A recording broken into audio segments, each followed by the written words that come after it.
بسم اللہ الرحمن الرحیم۔ ابتدا ہے رب جلیل کے اس بابرکت نام سے جو دلوں کے بھید بہتر جانتا ہے۔ ویر جی ٹی وی اور اس کی ساری ٹیم اور آپ کا میزبان رانا ظفر فانی آپ کی خدمت میں حاضر۔ ناظرین، اس وقت پاکستان میں جو تبدیلیاں آئی ہیں اسپیشلی ہماری گورنمنٹ میں، اور سب سے بڑی تبدیلی آئی کہ ہمارے شیخ رشید احمد صاحب جو اس وقت وزیر داخلہ ماشاءاللہ اس کے قلمدان ان کو سونپا گیا ہے، شیخ رشید صاحب نے آتے ہی ایک دبنگ انٹری کی، اور اس دبنگ انٹری سے انہوں نے آتے ہی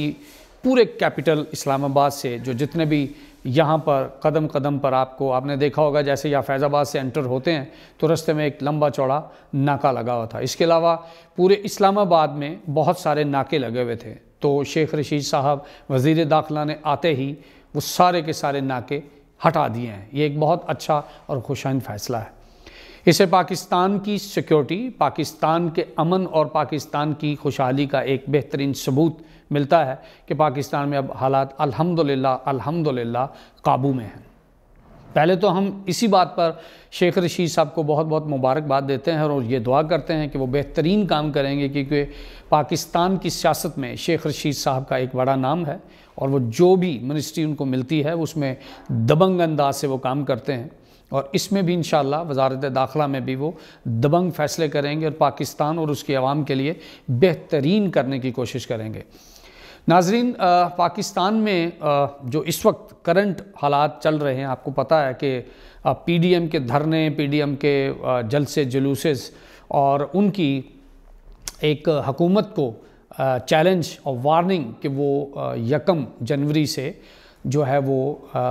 لانگ مارچ کی تیاری میں ہیں۔ تو ہمارے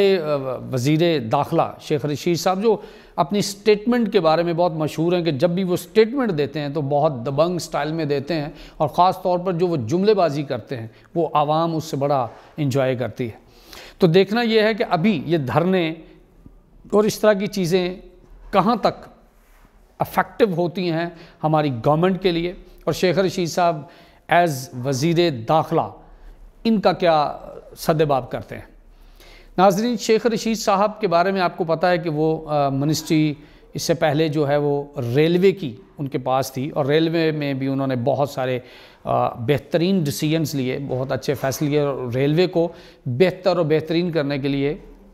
انہوں نے بہت سارا کام کیا، بہت سارے نئے ٹریک بچھائے، نئی ٹرینز 1-2 انہوں نے لانچ کی، اور اس کے بعد اس سے پیچھے اگر ماضی میں آپ چلے جائیں تو وہ انفارمیشن منسٹر بھی رہ چکے ہیں، اور انفارمیشن منسٹر میں جب تک وہ رہے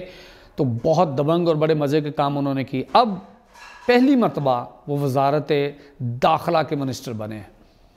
اور ہم امید کر رہے ہیں اس مرتبہ بھی کہ پہلے کی طرح شیخ رشید صاحب وزارت داخلہ میں بھی بہترین کام کریں گے، جس کا آتے ہی انہوں نے ایک دبنگ فیصلہ کیا، اور وہ بہت سراہا گیا پورے پاکستان میں کہ کیپٹل میں ہمارے اسلام آباد سٹی میں جتنے بھی پولیس کے ناکے لگے ہوئے تھے وہ انہوں نے فوراً سے پہلے ہٹا دیے۔ ابھی آپ ذرا پنڈی میں جب آپ ٹریول کر کے اسلام آباد کی طرف آتے ہیں تو ایک لمبی چوڑی قطاریں جو ہیں وہ رش کی لگتی تھی، اور آپ کو اپنی منزل تک پہنچنے میں کچھ ٹائم لگتا تھا، لیکن اب الحمدللہ آپ جیسے ہی نکلتے ہیں تو ایک سگنل فری رستہ آپ کا منتظر ہوتا ہے، اور آپ اسلام آباد میں آتے ہیں، اور جو آپ کی منزل ہوتی ہے لیفٹ رائٹ، جو جس سیکٹر میں بھی آپ نے جانا ہوتا ہے وہاں جاتے ہیں، اور جہاں جہاں اس کے علاوہ اور بھی جو بہت سارے ناکے تھے وہ بھی آپ کو فری ملیں گے۔ تو ہم دعا گو ہیں شیخ رشید صاحب کے لیے، اپنی کنٹری کے لیے، اپنی عوام کے لیے، کہ اللہ تعالیٰ اسی طرح ہمیں محفوظ رکھے، اور ہمارے جو جگہ جگہ پر اس طرح کی جو بلاکیج جو چیزیں کی ہوئی تھی وہ ساری ہٹ جائیں، اور پاکستان سپیڈ سے اپنی منزل کی طرف، ہمارے پاکستانی کامیابی کی طرف جائیں۔ یہ ایک کرنٹ سٹوری اور ہاٹ سٹوری تھی جو ہم نے آپ سے شیئر کی۔ امید کرتا ہوں آپ کو ہمارا آج کا پروگرام بہت پسند آیا ہوگا۔ اپنا فیڈ بیک ہمیں لازماً دیجیے گا، اور ہمارے ویر جی ٹی وی کو سبسکرائب لازماً کیجیے گا، کیونکہ ویر جی سب جانتا ہے، اور جو ویر جی جانتا ہے وہ آپ تک پہنچانا ویر جی اپنا فرض سمجھتا ہے۔ اپنے میزبان رانا ظفر فانی کو اجازت دیجیے۔ اگلی سٹوری تک ہم آپ سے اجازت چاہیں گے۔ اللہ نگہبان۔